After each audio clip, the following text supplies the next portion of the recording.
হাবিব ভাই ওই মোচাটা পারে দেন, মোচা পারে দিবেন। তারপরে হলো কলমি শাক, কলমি শাক না এটা আমাদের এখানে? হ্যাঁ কলমি, দেখেন দেখেন পড়েন না, পড়লে কিন্তু ভিডিওতে উঠে পড়বে।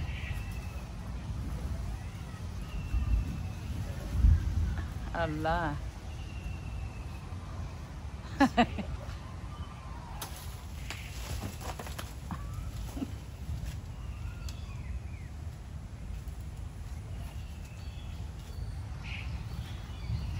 আচ্ছা এটা এটা রাখেন।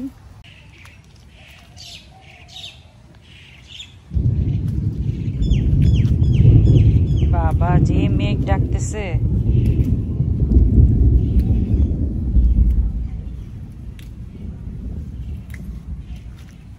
এই শাকের কি সাদা সাদা ফুল হয় না বেগুনি ফুল হয়?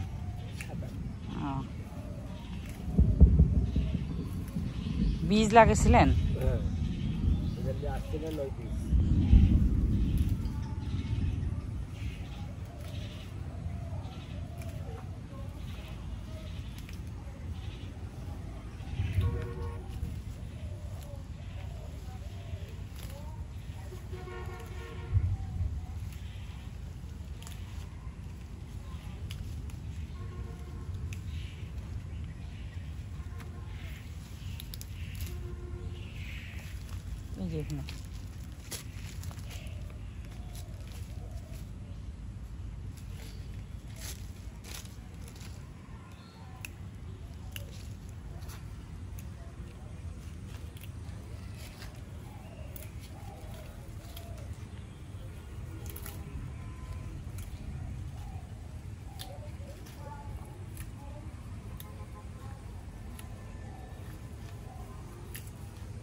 হবে।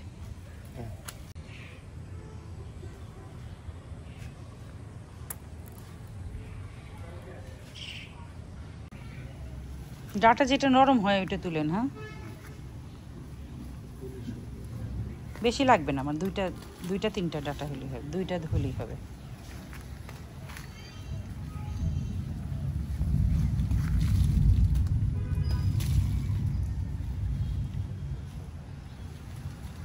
বাস, থ্যাংক ইউ।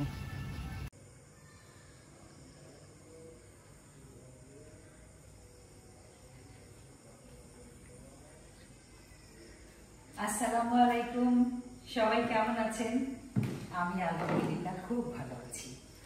যদিও গরম পড়েছে, তারপরেও মাঝে মাঝে বৃষ্টি হচ্ছে, তো প্রকৃতির মাঝে এভাবেই আমি ভালো থাকি এবং ভালো থাকি এই ফুলেদের সাথে।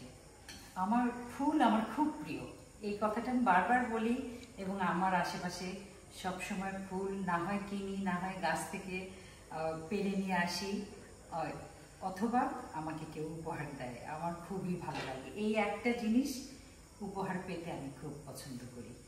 তো এই ফুলগুলো তো জানা কথাই, আমার গাছের ফুল। এই ফুলটা দেখাই, এই ফুলটা না পানিতে যদি 2 দিন ভিজে থাকে তখন একটা প্লাস্টিক একটা ট্রান্সপারেন্ট একটা ব্যাপার হয়ে যায়। এটা আমি আমার গাছ, সমস্ত গাছ আমি কিনেছি আমাদের সিরাজগঞ্জের মাহমুদা আপা, ওনার সিরাজগঞ্জ প্ল্যান্ট, ওখান থেকে উনি অনেক রেয়ার গাছ উনি আমাকে দিয়েছেন এবং সেগুলো মাশাআল্লাহ অনেক ফুল হয়েছে। আমি সেই ফুলগুলোর সাথে সারাক্ষণ থাকি, সারাক্ষণ ফুলের সাথে কথা বলি। তো যাই হোক, আজকে আমি রান্না শুরু করছি। তো এদিকে আসো, কেউ চমকাবেন না প্লিজ। আমার এই চুলাটা এত জোরে একদম গান পয়েন্টে মনে হয় চুলা জ্বলে। আমি আজকে দুপুরবেলা আমার বাগান থেকে শাক তুলেছি, ভিডিওতে আমি দেখিয়েছি, শাক তুলেছি, তারপরে কলার থোর কেটে দিয়েছে আমাদের হাবিব ভাই, শাকও হাবিব ভাই তুলে দিয়েছে। তারপরে ডাটা, অনেক ডাটা শাক হয়েছে মাশাআল্লাহ। তো সেই ডাটা শাকও কেটে রেখেছি। আমি ডাটা কাঁঠাল দিয়ে চচ্চড়ি করব, আর হলো এই শাকটা রান্না করবো 3 জন আছে। এটাই আমাদের আজকের ডিনার। একটুখানি শাক করতে গেলে সেটা শাক ভাজি হোক আর শাক রান্নাই হোক, সেখানে আমি সবসময় একটুখানি শুকনো মরিচ এবং রসুন আগে দিয়ে নিই। আর তারপরে দিচ্ছি পেঁয়াজ। অনেক বেশি পেঁয়াজ দিতে হবে না। এগুলো আমার গাছের মরিচ, অনেক রকম মরিচ। এই মরিচটা খুবই স্বাদ, একদম জুসি একটা মরিচ। এটা একটু কম সবুজ, এটা দেখতে খুব সুন্দর কিন্তু অনেক ঝাল। আর এইগুলো হলো রেগুলার কাঁচামরিচ। আমি অলরেডি নুন দিয়ে ফেলেছি, একটুখানি গুঁড়া মরিচ দিই, হলুদ। যেহেতু আমি মানে চিংড়ি মাছ দিয়ে এটা আসলে রান্না করছি, শাক ভাজি করছি না, তো অল্প অল্প মশলা সবই দিব। আর আপনারা জানেন যে আমি মশলা খাই বেশি। মশলা কিন্তু অনেক ভালো জিনিস। অনেকে মনে করে যে মশলা খেলে আলসার হয়, এটা কথাটা ঠিক না। আলসার হওয়ার পরে তখন একটুখানি মশলার ব্যাপারে অ্যালার্ট থাকতে হয়। তুলিস না কেন বাবা। আগে একটুখানি যে এইটুকুখানি আদা বাটা দিয়েছি, আর এখন একটুখানি রসুন বাটা দিব, আর কিছু দেব না। আর হলুদ মরিচ জিরার গুঁড়া তো দিলাম। এখন চিংড়ি মাছ দিচ্ছি, এটা আগে থেকে কেটে ধুয়ে রাখা।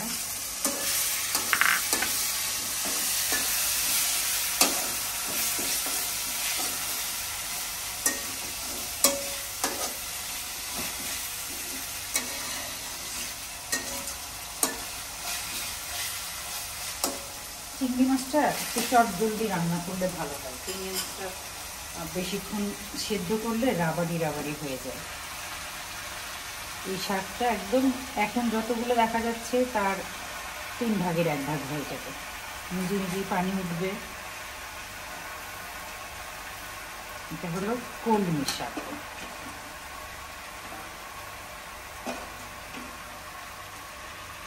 সবাই চেনে কলমি শাক। কলমি শাক চাইনিজ স্টাইলে খেতে আমি বেশি পছন্দ করি। সয়া সস দিয়ে, একটু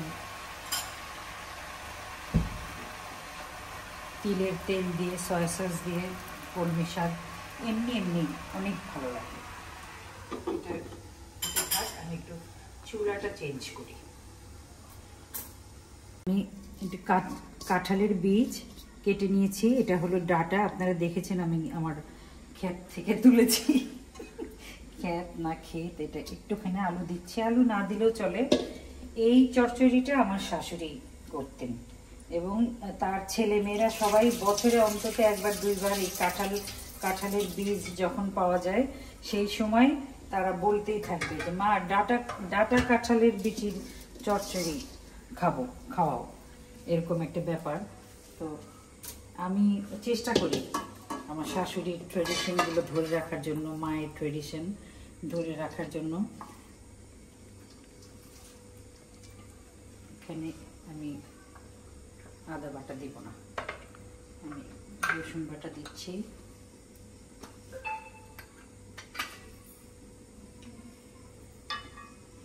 রসুন বাটা একটু দিই,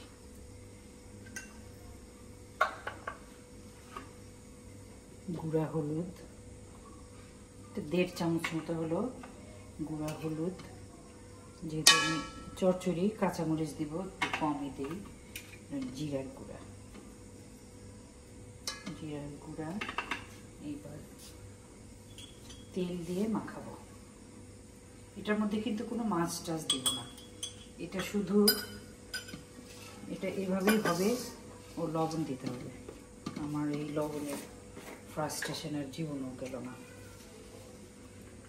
লবণ, নুন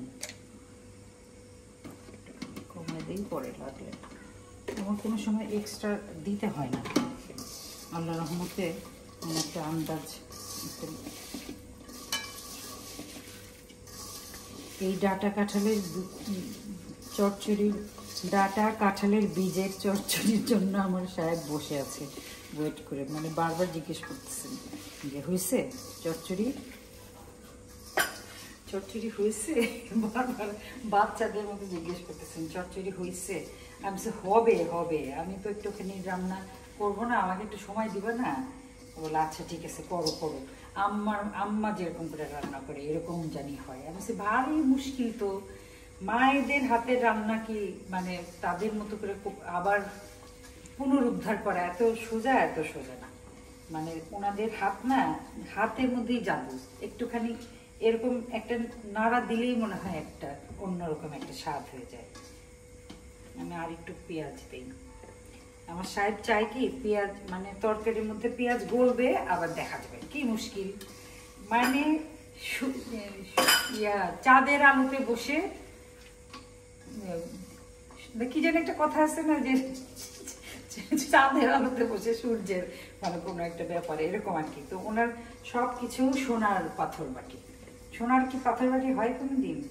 পাথর তো পাথরই, আর সোনা তো সোনা, কিন্তু ওনার কাছে সোনার পাথর বাটিতে তৈরি কোনো কিছু তৈরি করে তারপরে ওনার সামনে উপস্থাপন করতে হবে।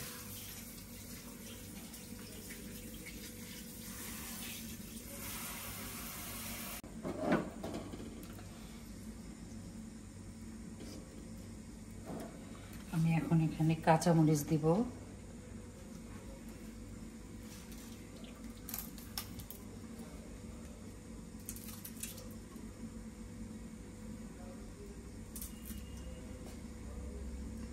এই কাঁচামরিচগুলো না খেতে খুব মজা।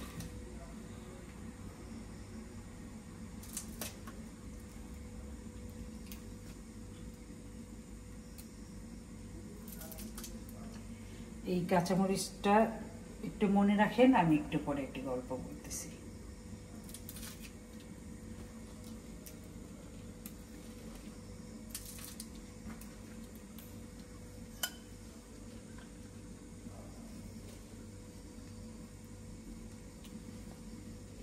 এটা কিন্তু পাকা মরিচ না, এটা গাছের একদম লাল টুকটুকে মরিচ।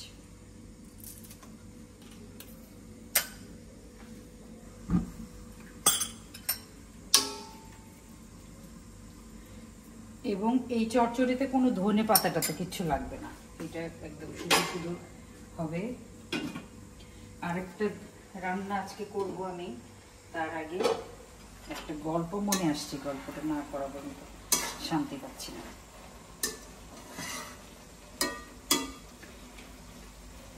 বললাম না শাকটা অনেকটা কমে আসবে।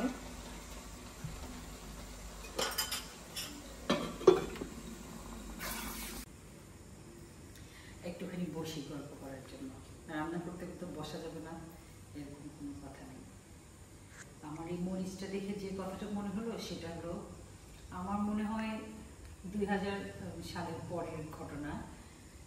ইত্যাদিতে একটা গান, আমি আর আমাদের কণ্ঠরাজ এন্ড্রু কিশোর দা, সামিনা আপা, সামিনা চৌধুরী এবং কুমার বিশ্বজিৎ দাদা, ওনারা আমরা 4 জন মিলে একটা গান করব।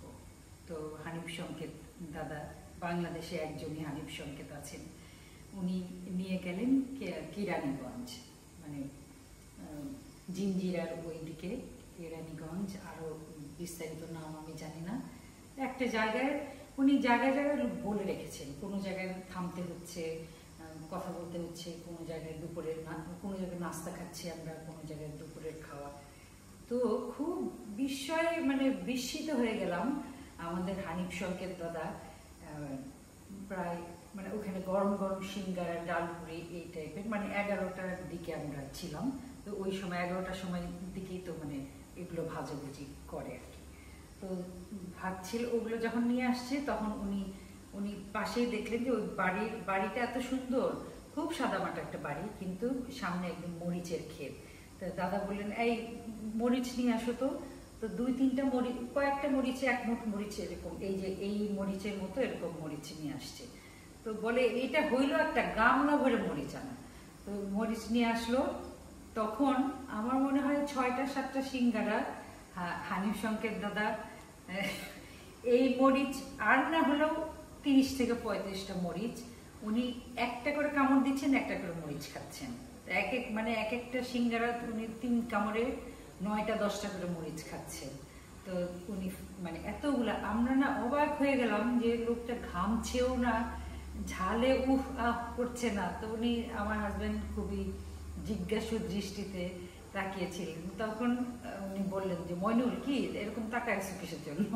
আমি এরকম এক থালা মানে এক ভাতের পাতে আমি এরকম 20-25টা মরিচ আমি খাই, রোজ খাই, এটা আমার অভ্যাস। তো যাই হোক, মানে খুবই মানে এই যখনই আমি এই মরিচটা, এটা কিন্তু বোম্বাই মরিচ না, এটা এমনি রেগুলার মরিচ, কিন্তু অনেক ঝাল এবং কামড় দিলে একটা রস বের হয়, জুসি। তো এই মরিচটা যখনই দেখি তখনই সংকেত দাদার কথা মনে হয়। তো যাই হোক, দোয়া করি সংকেত দাদা অনেক দিন দীর্ঘদিন আমাদের মাঝে বেঁচে থাকুন। আমাদের কুমার বিশ্বজিৎদা, আমাদের সামিন আপা, আমাদের মানে দেশের সম্পদ সবাই। ওই গল্পটা হঠাৎ করে মনে হলো।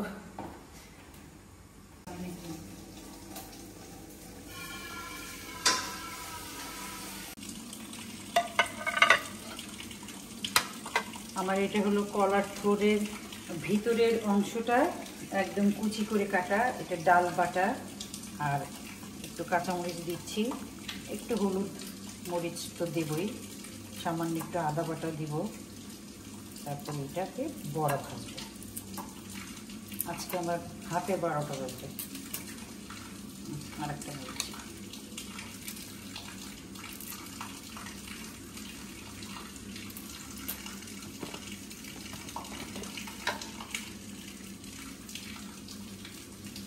দিচ্ছি, এতক্ষণই লাগবে, কারণ ওটা যে কষানো হয়েছে ওটার মধ্যে কোনো নুন নেই।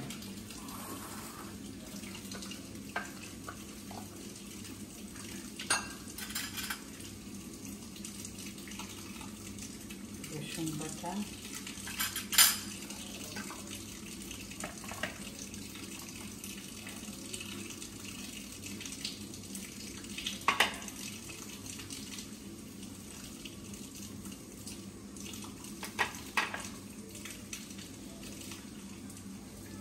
হলুদ মরিচ, জিরা। এখন আমি একসাথে করে এটা একটু পরে নেব, এটা আগে মাখি। এটা কিন্তু একদম কাঁচা, মানে এটাকে কোনো ভাপ টাপ দেই নেই, এটা কাঁচা। এই ভিতরের ইয়েটা, যে ভিতরের সাদা কুচি থোড়, উপরের কিছু ফুল আমি রেখে দিয়েছি, সেগুলো ভাজি করে খাওয়া হবে। আর এটা হলো ভিতরের থোড়টা, এটাকে কুচি করে কেটে হলুদ দিয়ে কোহিনূর আপা ওইটা মেখে দিয়েছেন। তারপরেও আজকে আমি ওটা যখন ফুলগুলো খুলছিলাম তখন নখ কালো হয়ে গেছে, ওই জন্য একটা লেবু নিয়ে আসছি, লেবু ঘষলে নখের মধ্যে থেকে এটা চলে যাবে, কালো দাগটা।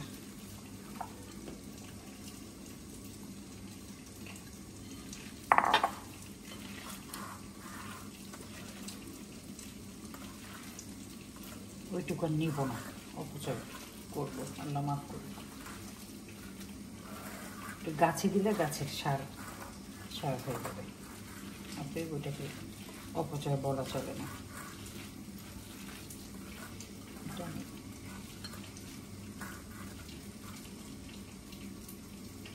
মাখা থাকলে, চুলা খালি হলে আমি এটা ভাজবো ইনশাআল্লাহ।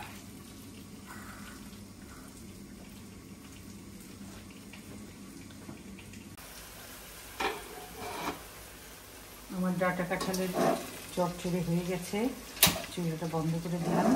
এখন এটা জিনিসটা এরকম হবে, একটুখানি সামান্য একটু পোড়া পোড়া, আর তেলের উপরে এই যে সাইডে তেল হবে, এটা আমি নামাই দিচ্ছি। তেল আগে কথা বলে দেন।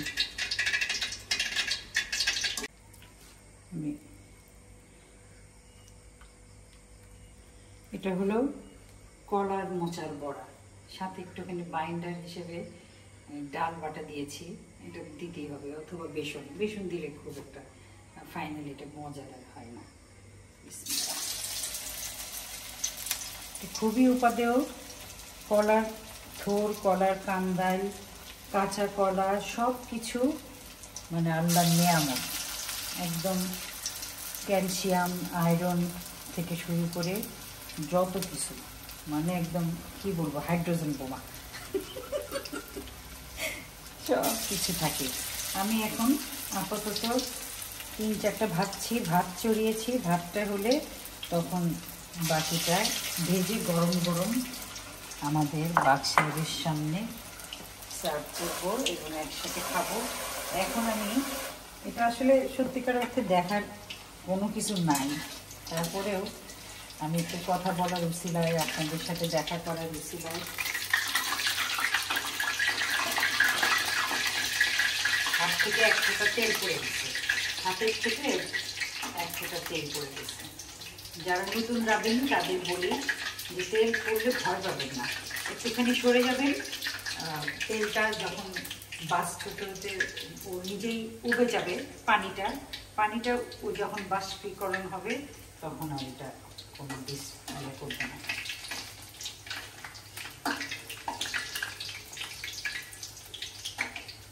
আপনারা এই পেঁয়াজি অনেক কিছু দিয়ে ভাজতে পারেন, পালং শাক, তারপরে কলমি শাক। এই জিনিসটা অনেক সময় হয় না যে কলার মোচা কেউ খেতে চায় না, অনেক গর্ভবতী মা আছে তারা কলার মোচা পছন্দ করে না। এইভাবে যদি করে দেন মা খালারা, তাহলে সেটা তাদের জন্য, তারা বুঝবেই না যে ভিতরে কি আছে, মনে করবো যে শুধু, কারণ এটা থেকে কিচ্ছুই দেখা যাচ্ছে না, এটা ডালের বড়ার মতোই দেখা যাচ্ছে।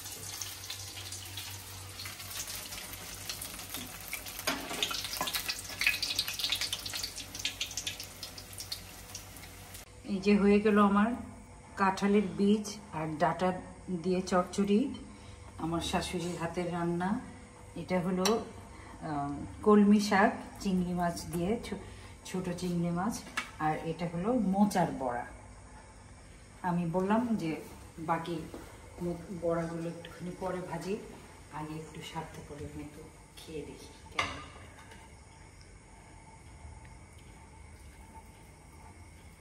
খুবই ক্রিস্পি এবং খুবই উপাদেয়, এতে কোনো সন্দেহ নেই।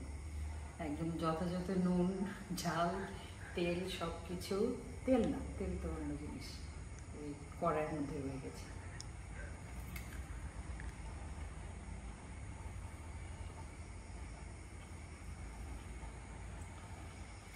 সব কিছু কিন্তু অনেক মানে মানুষের সামনে যেতে হয়, কিন্তু আমার মানুষের সামনে খেতে খুব লজ্জা লাগে, এটা খুব অস্বস্তিকর। তারপরে আপনারা বানিয়ে খাবেন, খুবই মজাদার, আলহামদুলিল্লাহ।